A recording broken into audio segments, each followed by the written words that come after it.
the night I finally checked the nanny cam. What's the one decision that keeps me up at night? Choosing night shifts. And leaving my 4-year-old with her dad. I thought I was doing it for the money. I didn't know I was leaving her with a monster until the night I finally checked the nanny cam. What wrong decision keeps you up at night? The decision to work night shifts while leaving Kylie with Robert. That's it. That's the one thing I can't take back, and it's eating me alive. I keep replaying it all in my head over and over, trying to figure out when I should have known, when I should have listened, when I should have fucking listened to my 4-year-old daughter who was literally begging me not to go every single night. We needed the money. That's what I kept telling myself. The hospital paid night nurses way better, and Robert had been laid off from his accounting job. It was supposed to be temporary, just until he found something else. He kept saying he was applying, but nothing ever came through. 6 months turned into a year. At first, Kylie was fine with the arrangement. She'd always been a daddy's girl anyway. But then something changed. Can't even pinpoint exactly when. Maybe 3 months into my night shifts. I'd be getting ready to leave around 10 p.m. and Kylie would start crying. Not normal toddler tears, but these gut-wrenching sobs that made my chest physically hurt.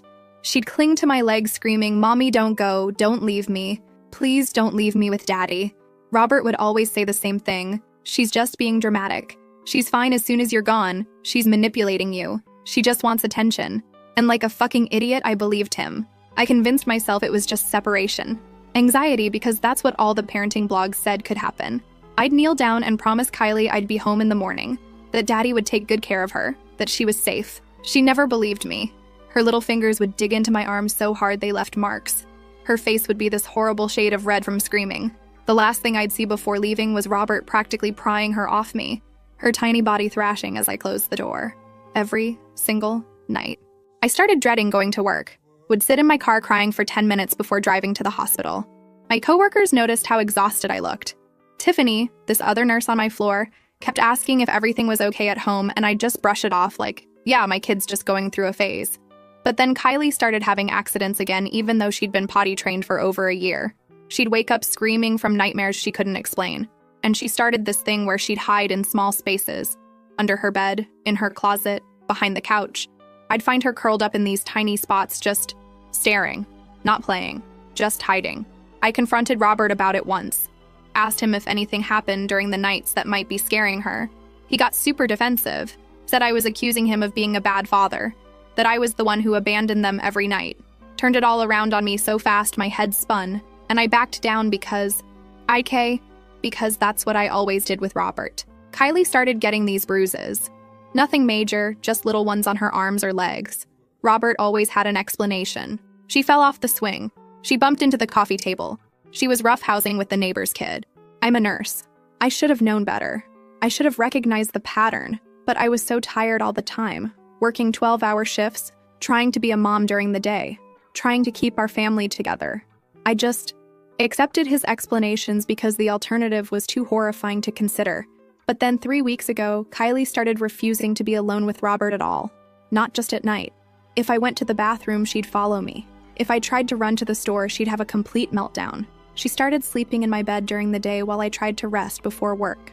One afternoon, while Kylie was napping with me, Robert came in and said he needed to talk about her behavior. Said she was becoming too dependent on me. Said I was encouraging it by letting her sleep with me. Said he was going to start being firmer with her. Something in his voice made my skin crawl. That night was the worst. Kylie literally made herself throw up. She was crying so hard when I tried to leave. She kept screaming, "Don't leave me, Mommy. Please don't leave me. He hurts me when you're gone, he hurts me." Robert grabbed her and told her to stop lying. His face was, I don't know how to describe it. Like he was smiling for me, but his eyes were something else entirely. He told me to just go, that he'd handle it, that she was obviously overtired and making things up for attention. I almost stayed home. I almost called in sick. But we needed the money, and I was already on thin ice for missing shifts. So I left. I left my baby girl screaming that her daddy hurt her. I couldn't focus at work. Kept making small mistakes. Dropping things. Forgetting basic procedures. Tiffany pulled me aside around 3 a.m. and told me to take a break. I broke down in the staff room and told her everything. She just listened and then asked me one question that changed everything. "Have you checked your nanny cam?" We had this baby monitor system that Robert had installed when Kylie was a baby. It was connected to our Wi-Fi and stored footage on the cloud. I hadn't checked it in ages because Kylie wasn't a baby anymore. But Tiffany's question hit me like a truck. I logged into the app right there in the hospital break room at 3:30 in the morning, hands shaking so bad I could barely type my password. The camera was still in Kylie's room, pointed at her bed. The footage from that night showed her room empty at first, then Robert bringing her in. She was still crying, but quieter now, like she was exhausted from it. He put her in bed and just stood there, looking down at her for way too long. Then he sat on the edge of her bed and started talking. I couldn't hear what he was saying because the sound was muted on the app and I couldn't find my earbuds. But I could see Kylie's face, could see her shrinking away from him, pressing herself against the wall, could see Robert's hand reaching toward her. My heart was pounding so hard I thought I might pass out. I tried to turn the sound on, but my hands were shaking too much. I watched as Robert leaned in closer to Kylie, his back to the camera. She was crying again, shaking her head no over and over. I watched my husband pull back the covers and the app crashed. My phone just froze completely. I restarted it, but when I tried to log back in, it said my password was incorrect. I tried again and again, but nothing worked. I called our home phone, but no one answered. Tiffany found me hyperventilating in the break room. She helped me calm down enough to think clearly. I called my neighbor, this older lady who lives next door and has our spare key for emergencies. Asked her to go check on Kylie. 10 minutes later, she called back and said everything was fine. Robert answered the door, said Kylie was sleeping peacefully and he didn't want to wake her. Said I was just being paranoid because I was overtired from work. I couldn't wait until morning. I left my shift early, drove home like a maniac. It was almost 5 a.m. when I got there. The house was dark and quiet. Robert was asleep in our bed.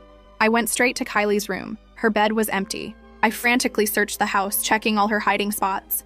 Finally found her in the guest bathroom tub, curled up with her favorite stuffed animal, fast asleep. When I picked her up, she started screaming. It took minutes to calm her down enough to realize it was me, not Robert. When she recognized me, she just collapsed against me, sobbing, clinging, whispering mommy over and over. I took her to my car, buckled her in, and drove to Tiffany's place. She'd given me her address before I left the hospital. Kylie fell back asleep in the car. I carried her inside, and Tiffany set us up in her spare room.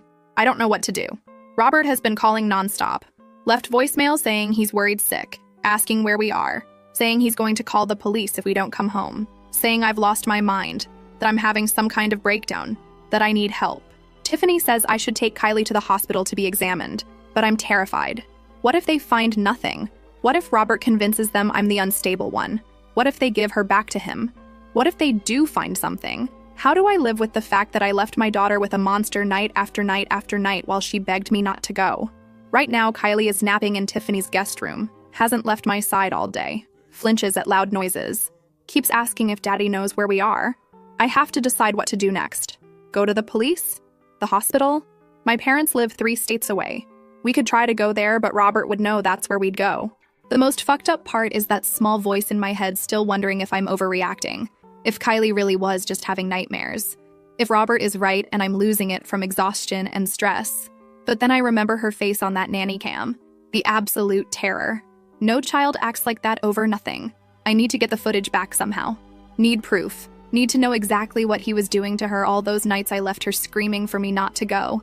The decision to work nights while leaving Kylie with Robert, that's the one I can't take back. That's the one keeping me up right now, watching my daughter sleep, jumping at every sound outside, wondering if he's going to find us. What the fuck do I do now? First, thank you to everyone who commented on my post. I didn't expect it to blow up like that.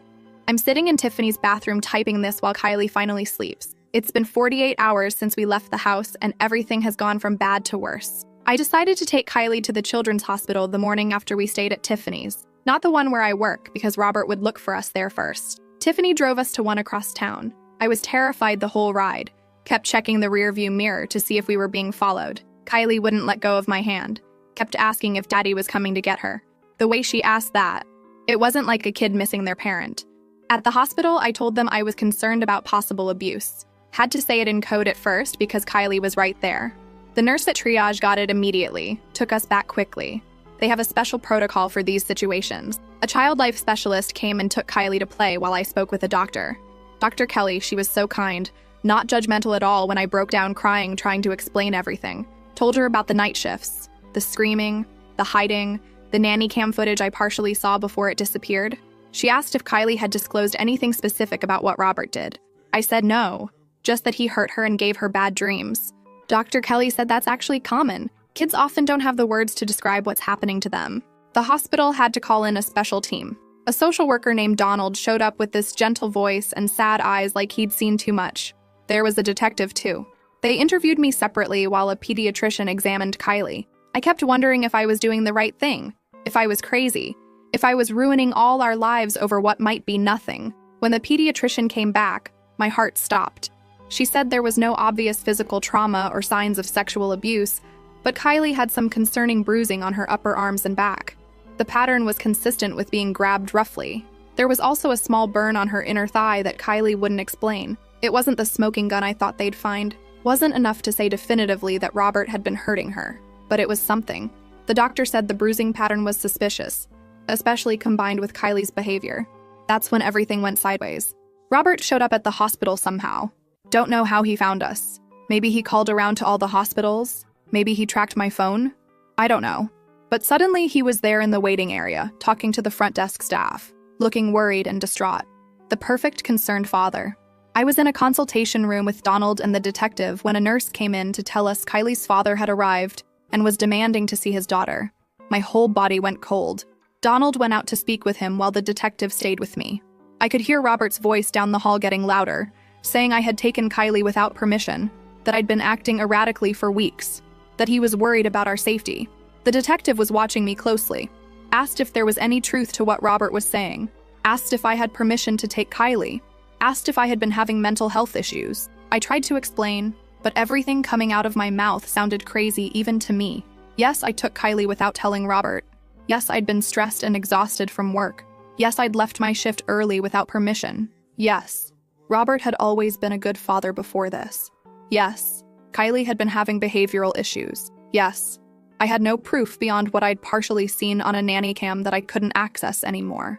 Donald came back with this tight look on his face. Said Robert had filed a police report for kidnapping this morning when he woke up to find us gone. Said Robert had brought medical records showing I'd been prescribed sleep aids last year for insomnia. Said Robert was claiming I'd been experiencing paranoid thoughts and mood swings for months. My mouth just opened and closed like a fish. How did he have medical records? I did get prescribed Ambien last year, but only took it a few times because it made me groggy. Had never mentioned paranoia to my doctor. Robert must have, IDK, somehow accessed my patient portal. Made it up? I couldn't think straight. Donald said they needed to interview Kylie alone. Standard procedure.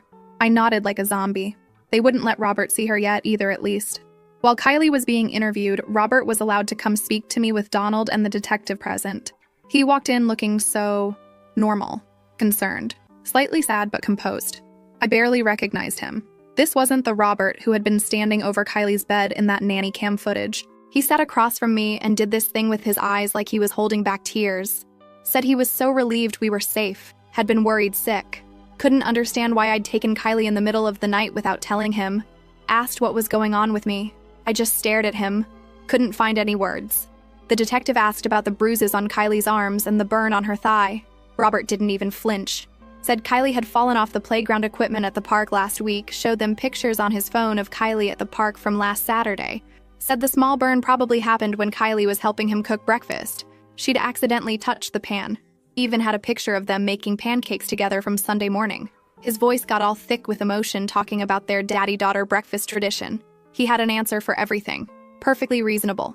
Documented with casual photos a normal dad would take. Made me sound like the crazy one. That's when Robert pulled out his phone and showed them his own copy of our nanny cam footage from the night before. Footage I couldn't access anymore. My heart nearly stopped. The video showed exactly what I had started to see. Robert coming into Kylie's room, sitting on her bed. But then it continued. Showed him tucking her in. Showed him reading her a story. Showed Kylie still crying a little but gradually calming down. Showed Robert kissing her forehead and leaving the room. Completely normal. Completely innocent. I felt like I was losing my mind. That's not what I saw. That's not what was happening. He must have edited it or replaced it or something. But how could I prove that? How could I explain that the video he had wasn't what I started to see? Robert told them I'd been under tremendous stress, that he'd been begging me to cut back my hours, that he was worried I was having some kind of breakdown. He even started crying. Said he just wanted to help me get better, for our family to be whole again. Donald and the detective exchanged a look I couldn't read. Then Kylie came back with a female officer. She saw Robert and froze. Just completely froze in the doorway. Then she ran to me, climbed in my lap, buried her face in my shoulder. Wouldn't look at him. That had to mean something, right? The way she reacted to seeing him? The detective noticed too, I could tell. But Robert just looked sad and said, "See, this is what I'm talking about. She's feeding off your anxiety. You've made her afraid of me." They asked to speak to Kylie alone again. I didn't want to let her go, but they insisted. Robert and I waited in separate rooms. I texted Tiffany what was happening, my hands shaking so bad I could barely type. She offered to come back to the hospital, but I told her to stay away. Didn't want Robert to target her too. After what felt like forever, Donald came back. Said Kylie wasn't disclosing any abuse. Said she was confused and scared. Said she did mention having bad dreams but couldn't or wouldn't explain what they were about. Said she missed her daddy but was also afraid. His exact words were, "We don't have enough to substantiate abuse allegations at this time." Those words hit me like physical blows.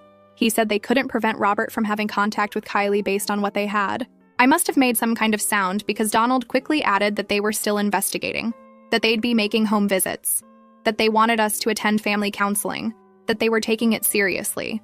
But then he said something that made my blood run cold. Said that given the circumstances, they were concerned about my mental state and decision-making. Said if I continued to make unfounded accusations or tried to prevent Robert from seeing Kylie, I could lose custody myself. Robert was allowed to see Kylie briefly under supervision. He didn't push it when she wouldn't hug him, just talked to her softly, told her he missed her, asked if she was ready to come home. She looked at me with these huge, terrified eyes and I just broke inside. Somehow we ended up with this bizarre compromise. Kylie and I could stay somewhere else temporarily while the investigation continued, but I had to disclose where. Robert would have supervised visits starting tomorrow. We'd begin family counseling next week. I had to return to work or take official leave. Had to agree not to leave the state. It was that, or they were going to do an emergency custody hearing where Robert would likely get temporary custody given my erratic behavior and lack of evidence. So now we're back at Tiffany's. I had to tell Robert where we are. He knows her address. He's coming tomorrow at 2 p.m. for his first supervised visit. Donald will be here to monitor, but I'm still terrified. Kylie is finally sleeping after crying herself into exhaustion. She made me check under the bed, in the closet, behind the shower curtain, made me promise I wouldn't leave, wrapped her little fingers around mine as she fell asleep. I've been going through my phone trying to figure out how Robert could have accessed my medical records, how he could have altered the nanny cam footage. Found out he installed this family locator app on my phone months ago, in case of emergency. That's probably how he found us at the hospital. Deleted it immediately. Also discovered all these weird text conversations with my mom and friends where it looks like I've been complaining about stress and having paranoid thoughts for months. But I never sent those texts. Never had those conversations. Yet there they are in my message history. Some going back almost a year. Messages I supposedly sent at times I know I was working or sleeping. I'm afraid to sleep. Afraid Robert will somehow get in. Afraid they'll take Kylie away. Afraid no one will believe me because I can't even believe myself anymore. The nanny cam footage he showed looked so normal. What if I did imagine it? What if I am having some kind of breakdown? But then Kylie whimpers in her sleep and I know. I know what I saw starting to happen on that camera. I know my daughter.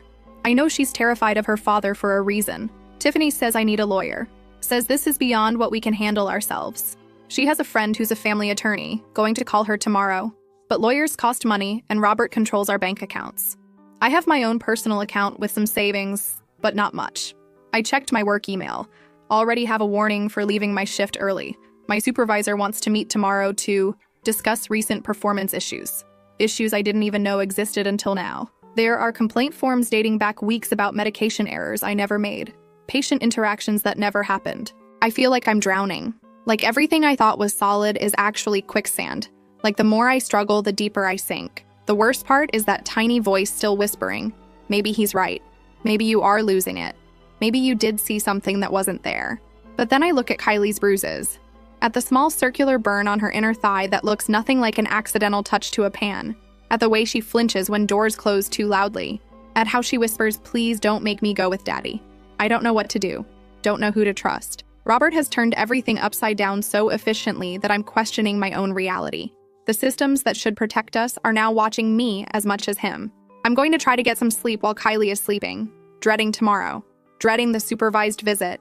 Dreading what comes next. If anyone has been through something like this, please tell me what to do. How to fight someone who's already convinced everyone you're crazy. How to protect your child when no one believes there's anything to protect them from.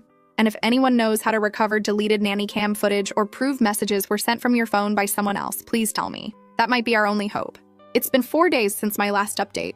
I'm typing this from a hospital chair watching Kylie sleep hooked up to monitors. Everything has spiraled so far out of control I can barely think straight.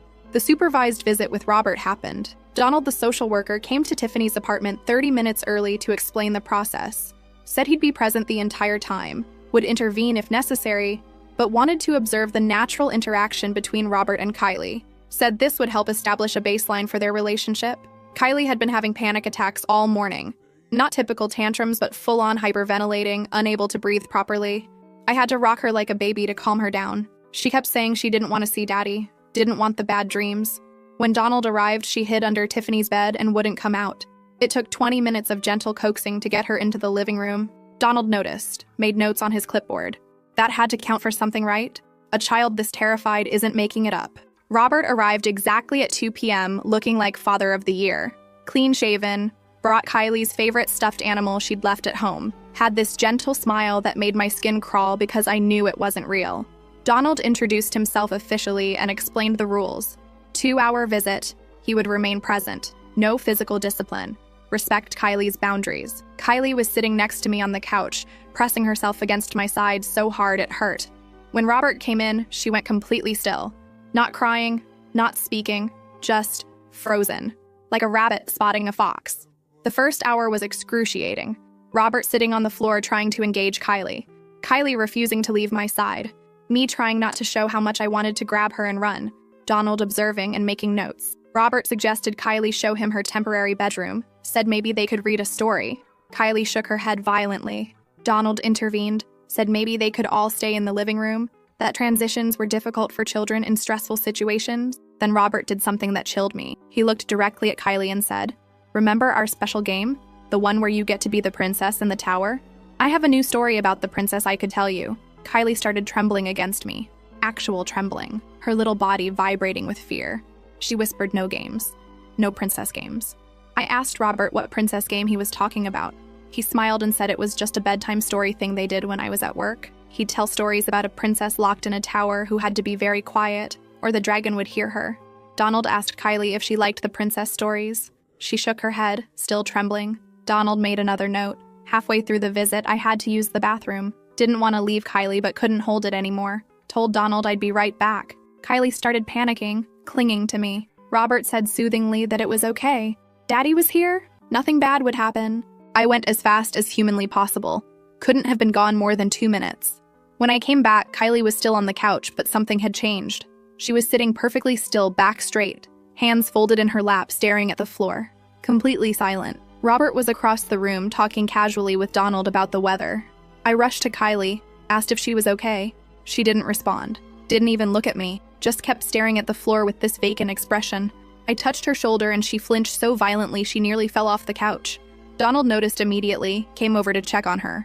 Asked Kylie what happened. She wouldn't speak, wouldn't make eye contact. Robert looked appropriately concerned, said maybe she was overtired, suggested ending the visit early.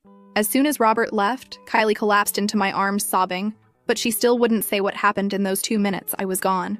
Donald stayed for another hour trying to get her to talk. She refused, just kept saying no princess games over and over. That night, Kylie wouldn't sleep, wouldn't even lie down. Sat in the corner of Tiffany's guest room with her back to the wall watching the door until she literally passed out from exhaustion around 4 a.m. When I tried to move her to the bed, she woke up screaming. The next morning, Tiffany helped me find a lawyer who agreed to meet us that afternoon. Kylie was still practically catatonic, barely speaking, jumping at every sound. I was terrified to leave her, but Tiffany offered to stay with her while I met with the lawyer. Promised she wouldn't leave Kylie alone for a second. The lawyer's name was Ricardo. Older man with kind eyes behind thick glasses. Listened to my whole story without interrupting. When I finished, he sat quietly for a moment, then said, "You're being systematically gaslit." He explained that what Robert was doing, creating a false medical history, manipulating digital evidence, establishing a narrative of my mental instability, was textbook preparation for custody battle. Said abusers often set these things up months or years in advance. When I asked what we could do, he said without hard evidence, it would be my word against Robert's. And Robert had already created a paper trail making my word look unreliable. Said we needed to focus on Kylie. getting her to feel safe enough to disclose what was happening, getting her evaluated by specialists experienced in child abuse cases. I felt so defeated. Ricardo must have seen it on my face because he leaned forward and said, "But there's something that doesn't add up in Robert's perfect plan. If he's trying to make you look unstable to get custody, why is he doing things that terrify Kylie so obviously? An experienced manipulator would be more careful. It's almost like he wants her to be afraid but can't help himself from—" Ricardo stopped mid-sentence. Asked me what Robert did for work before he was laid off. I told him accounting at some firm. Ricardo asked if Robert had ever been investigated at work, if he'd left under unusual circumstances. I didn't think so, but realized I only knew what Robert had told me. On my way back to Tiffany's, my supervisor called. Said she'd been trying to reach me, that we needed to discuss my employment status immediately. Sounded coldly professional, not like the woman who'd attended my baby shower 3 years ago. Said there had been multiple complaints about my conduct with patients, medication errors, showing up to shifts impaired, all lies, all completely fabricated. I tried to explain, but she cut me off. Said I was suspended pending investigation. Said they'd been lenient because of my previous good record, but the recent incidents were too serious to ignore. Told me to turn in my badge. I was still reeling from that call when I got back to Tiffany's apartment.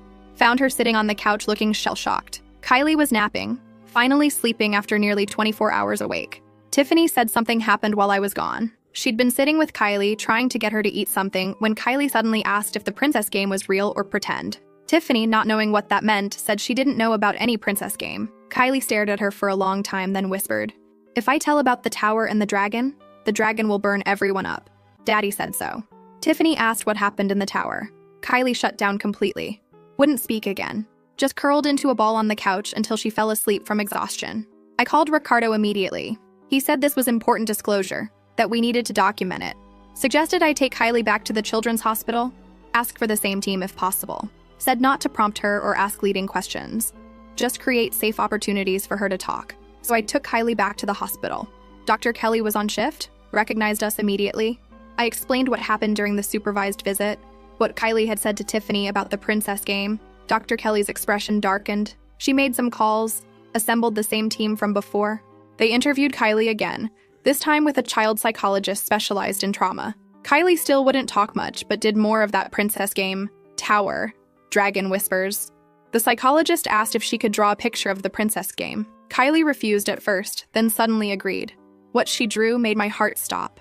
A stick figure girl in what looked like a closet or small space. A larger figure outside with angry red scribbles all around it. She'd pressed so hard with the red crayon that it tore through the paper in places. The psychologist asked who was in the picture. Kylie pointed to the small figure and said, "Princess." Pointed to the larger figure and said, "Dragon." Then, so quietly, I almost missed it, added, "But sometimes Daddy is the dragon." They asked if she could explain more about the game. Kylie shut down again. Started that vacant staring thing. The psychologist signaled that they should stop. As we were leaving the interview room, Kylie suddenly grabbed her stomach and threw up. Thought it was just stress at first, but she kept vomiting. Couldn't stop. Her skin felt hot to touch. Dr. Kelly checked her temperature. 103.4. Way too high. They admitted her immediately. Ran tests. Found an infection they couldn't immediately identify. Put her on IV antibiotics. That's when Robert showed up. Somehow he knew Kylie had been admitted. Stormed into the hospital room demanding to know what was happening with his daughter. I lost it. Started screaming at him to get out. Security had to come. Donald was called. The whole situation spiraled out of control. In the chaos, Kylie had a seizure from the high fever. Watching her tiny body convulse on the hospital bed while medical staff rushed around her is something I'll never forget as long as I live. They stabilized her but had to move her to intensive care. The doctors are baffled by the infection. Can't figure out where it came from or why it's so severe. They're trying different antibiotics, running more tests. When she's awake, she keeps asking if the dragon is gone, if she's safe in the tower. Robert is being allowed to visit under strict supervision. Plays the devastated father perfectly. This morning he cornered me in the hospital cafeteria. No one else around. His perfect concerned father mask slipped for just a second.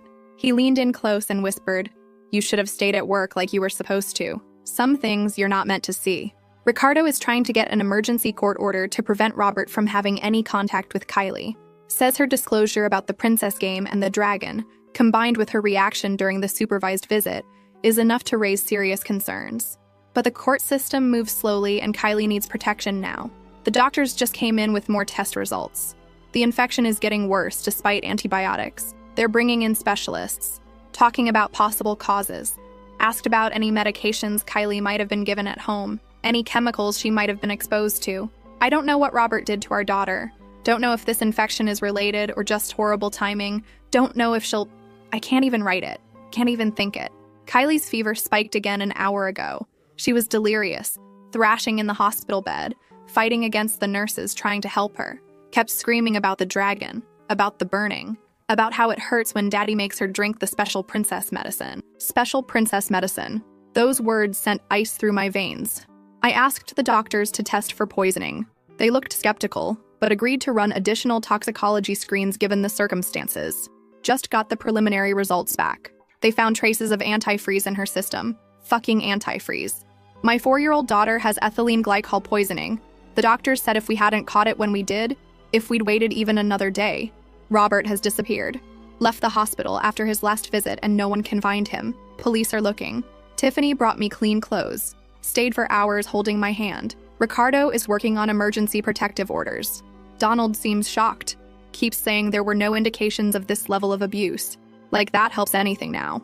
What kind of monster poisons his own child? What was he trying to do? Kill her? Make her sick enough to be hospitalized so he could play the concerned father? Or was it just another sick game? I can't leave her side. Not for a minute. Not even to use the bathroom without someone watching her. Terrified Robert will come back to finish what he started. The police found something at our house. Cleaning supplies in Kylie's princess cup. Residue of what looks like antifreeze mixed with juice. Hidden in the back of her closet where she wouldn't see it, but Robert could access it easily. They're testing it now, Ricardo says with the poisoning evidence. We'll get full protection for Kylie. Says no judge would allow Robert anywhere near her after this. Says when she's well enough, we can go stay with my parents until the case is resolved. Edit. The police just called. They found Robert at a bus station trying to leave town. He's in custody now, being questioned about the poisoning, about the files they found, about what the hell he's been doing to our daughter. Kylie's asleep again, peaceful for the first time in days. The antidote is working. Doctors are cautiously optimistic. Say children are resilient, can recover from unimaginable trauma with the right support. I want to believe them. Need to believe them. Need to believe I haven't lost my daughter even though I got her back. Need to believe we can rebuild some kind of life after this nightmare. If you're a parent reading this, please listen when your child tries to tell you something is wrong, even if they don't have the words, even if it seems impossible, even if the person they're afraid of is someone you trust completely. Don't make my mistake. Don't let your child scream for you not to leave them and walk out the door anyway. Because sometimes the monsters aren't under the bed or in the closet. Sometimes they're right beside you, smiling, while they plot to destroy everything you love. 3 weeks since my last update. Kylie's out of the hospital and we're staying at my parents' house 3 states away. Have restraining orders against Robert. Trying to rebuild something that feels like safety. Kylie's physical recovery has been better than expected. Kidneys functioning almost normally. Doctors say kids are resilient physically. Wish their minds could heal as easily. She still wakes up screaming. Still checks every closet, under every bed. Still whispers about the dragon and the tower. Won't be alone in any room. Follows me to the bathroom. Watches the door while I shower. Her therapist says this hypervigilance is normal after trauma. Might last months or years. The truth about what Robert did came in pieces, each more horrifying than the last. The princess game was just the beginning. The tower was our hallway closet where he would lock her when I was at work. The dragon was what he called himself when angry. The special princess medicine was the antifreeze mixed with juice. But that wasn't all. Police found videos on Robert's laptop, dozens of them, all recorded on nights I worked, all showing Robert terrorizing our daughter in ways so twisted I vomited when they described them. He didn't sexually abuse her, thank God. But what he did was its own kind of torture. Psychological torment designed to control her, frighten her, make her dependent on him in a sick way. The videos showed Robert waking Kylie in the middle of the night, telling her monsters were coming, hiding in the closet, making scratching noises on walls, jumping out to scare her when she was almost asleep, making her drink the special medicine, the antifreeze mixed with juice, recording her crying in pain from the burning in her throat. Other videos showed him putting her in the closet, the tower, telling her to stay completely silent or the dragon would hear her and burn her. He'd leave her there for hours, sometimes all night, would bang on the door randomly to make her jump, roar outside to frighten her, open the door just to check she was still frozen in terror. In some videos, he was gentle, comforting her after terrifying her, creating a cycle of fear and relief that trauma experts say creates powerful emotional bonds, making himself both the source of terror and the only safety from it. The most chilling videos were him coaching her on what to tell me, made her practice saying she had nightmares, made her rehearse how to beg me not to leave without saying why, punished her when she slipped up. Ricardo says it's one of the most calculated cases of child psychological abuse he's ever seen. The prosecutor is pursuing maximum charges: child abuse, attempted murder, torture. Robert is held without bail. They found other things too. Searches about poisoning symptoms, about making someone appear mentally unstable, about custody battles when one parent is declared unfit, about editing security footage, about remotely accessing phones to send messages. They found a document outlining his plan, steps to gradually make me appear unstable while making Kylie dependent on him through fear. The goal was full custody, removing me entirely. Why? The document didn't say explicitly, just referenced the project and maintaining optimal conditions. The hardest part was the bail hearing, listening to Robert's attorney argue he was a dedicated father who'd made unfortunate choices. Watching Robert sit there looking remorseful, the perfect picture of a man who deserved mercy. The judge denied bail, called the evidence disturbing in the extreme, ordered a complete psychological evaluation. The prosecutor thinks Robert will plead insanity or diminished capacity. My supervisor apologized, offered my position back. I can't return yet, though. Can't leave Kylie with anyone. She panics if I'm out of sight. The worst moments are when Kylie asks why Daddy did those things to her, what she did wrong to make him angry. Her therapist says this is common, children blaming themselves. We tell her over and over, it wasn't her fault, that Daddy was sick in his mind, that some people hurt others because something is broken inside them. I don't think she believes us yet. Don't think she understands how someone who was supposed to love her could hurt her so deliberately. Honestly, I don't understand it either. Kylie's night terrors are getting worse. Last night, she woke up screaming that the dragon was in her room, going to make her drink the burning medicine again. Took an hour to convince her she was safe. Yesterday, I found her hiding in my parents' hall closet. Heart nearly stopped when I couldn't find her.